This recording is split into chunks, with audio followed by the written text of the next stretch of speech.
Hello viewers, আসসালামু আলাইকুম। Online fish ডেলিভারির পক্ষ থেকে আপনাদের সকলকে জানাই আন্তরিক শুভেচ্ছা এবং আরও জানাই নতুন বছরের শুভেচ্ছা। আপনারা যে যেখান থেকে আজকে আমাদের এই ভিডিওটি দেখছেন তারা আজকে আমাদের ভিডিওতে মূলত যে বিষয়টি দেখতে পাবেন এবং যে তথ্যটি জানতে পারবেন সেটি হচ্ছে শিং মাছ সম্পর্কে। প্রিয় মাছ চাষি ভাইয়েরা, আমরা আজকে বিস্তারিতভাবে এই শিং মাছের পোনাটে নিয়ে কথা বলবো এবং আপনারা কিভাবে বাণিজ্যিক ভিত্তিতে চাষ করবেন এবং পরবর্তীতে কিভাবে এই মাছটি আপনারা লালন পালন করবেন সেই সম্পর্কে কিন্তু বিস্তারিত আলোচনা করব। তো আসুন আমরা চলে যাই আমাদের মূল আলোচনায়। এক সময় আমাদের খাল বিল হাওর বাওরে প্রচুর পরিমাণ শিং মাছ পাওয়া যেত।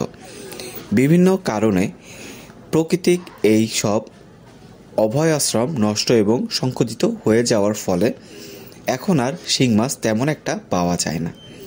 যেসব দিনে শিং মাছ পুকুরে চাষ হতো না, যে কারণে বছর কয়েক আগে শিং মাছ প্রায় বিলুপ্তির পথে চলে গিয়েছিল।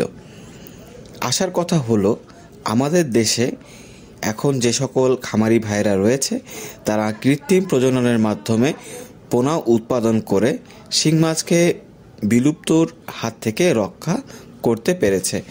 তো এই মাছটি বাণিজ্যিকভাবে চাষ করতে গেলে আপনাকে প্রথমত যে বিষয়টিতে লক্ষ্য রাখতে হবে সেটি হচ্ছে সুস্থ সবল এবং সঠিক মানের শিং মাছের পোনা। তাই আপনাকে এই মাছটি সম্পর্কে একটু ভালো মতন জেনে তারপরে এই মাছের পোনাটি সংগ্রহ করতে হবে। তো প্রথমত এই মাছটিকে আপনাকে লক্ষ্য রাখতে হবে এই মাছের যে পোনাটি রয়েছে সেটি যেন সঠিক মানের পোনাটি দেয়। তাই আপনাকে একটি বিশ্বস্ত এবং অভিজ্ঞতা সম্পন্ন একটি হ্যাচারি থেকে কিন্তু এই মাছের পোনাটি সংগ্রহ করতে হবে।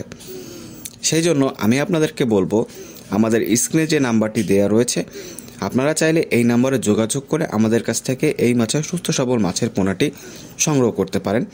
আমরা দীর্ঘদিন যাবৎ কিন্তু এই মাছের পোনাটি সারা বাংলাদেশে হোম ডেলিভারির মাধ্যমে আপনাদেরকে দিয়ে থাকি। তো প্রিয় মাছ চাষি ভাইয়েরা, আপনারা এই পোনাটি সম্পর্কে বিস্তারিত কিছু তথ্য জানতে পারলেন। আমরা পরবর্তী ভিডিওতে এই মাছের পোনাটি সংগ্রহ করার পর আপনারা কিভাবে পুকুর প্রস্তুত করবেন এবং আরও বিষয়াদি বিস্তারিতভাবে আলোচনা করব। সেই পর্যন্ত সকলে সুস্থ থাকুন, ভালো থাকুন, আমাদের চ্যানেলটিকে সাবস্ক্রাইব করে আমাদের পাশেই থাকুন। ধন্যবাদ।